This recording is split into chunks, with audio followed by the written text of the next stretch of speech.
Hello students, welcome to my YouTube channel. अभी हम करने जा रहे हैं क्वेश्चन नंबर 4 ऑफ एक्सरसाइज 8.3 का second part. Cos upon 1 plus sine A plus 1 plus sine A upon cos equal to 2 sec A. हमें 2 sec ए prove करना है। अब मैंने फर्स्ट पार्ट में ही आपको बताया था कि जो भी प्रॉब्लम सॉल्व करने का होता है उसको पहले साइन और कॉस में कन्वर्ट करो तो हमें आसानी से आंसर मिल जाएगा।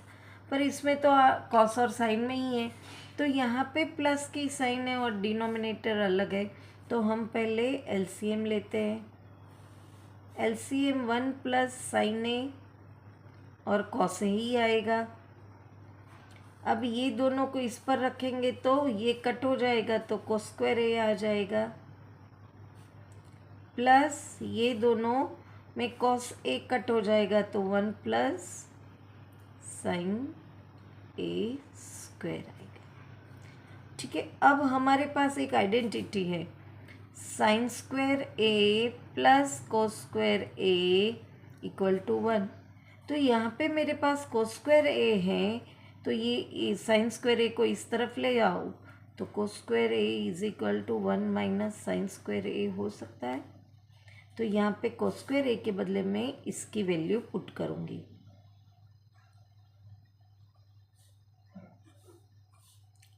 प्लस अब ये 1 प्लस साइन ए का स्क्वायर है। हम फर्स्ट पार्ट में भी देख गए थे 1 प्लस कॉस ए का कॉस थीटा का स्क्वायर था, तो इसका मतलब है 2 टाइम्स साइन ए, 1 प्लस साइन ए।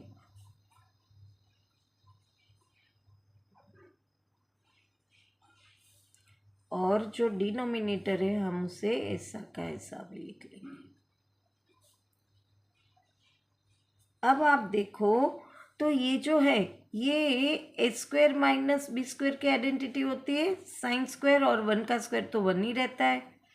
इसका एक्सपांशन ए माइनस बी ए प्लस बी कर सकते हैं हम, तो यहाँ पे 1 माइनस साइन स्क्वायर ए का हम ऐसे एक्सपांशन करेंगे, 1 minus sine A and 1 plus sine A, फिर प्लस की साइन आएगी, बाकी का सब हम ऐसा का ऐसा लिखेंगे।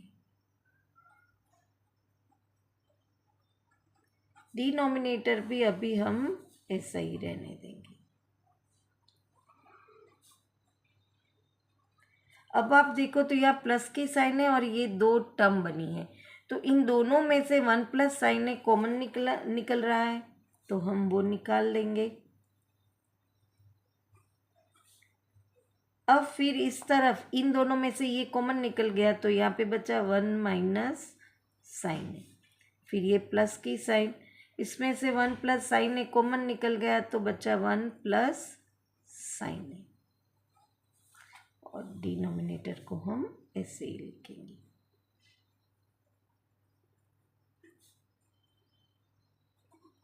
अब ये यहाँ पे तो मल्टीप्लिकेशन का रिलेशन है तो ये कट हो सकता है, और यहाँ पे 1 प्लस 1 2 होगा, और ये प्लस है ये प्लस है ये माइनस है तो कट हो जाएगा, तो 2 अपॉन कॉस ए हुआ। अब 2 को हम अलग करें तो ये 1 अपॉन कॉस ए हुआ, और 1 अपॉन कॉस ए की वैल्यू होती है सेक ए, तो ये हमें RHS मिल गया। यही तो हमें क्वेश्चन में प्रूव करना था, है ना आंसर। यहाँ पे सेकेंड पार्ट फिनिश होता है। वापस मिलेंगे थर्ड पार्ट के साथ। Till then bye bye student.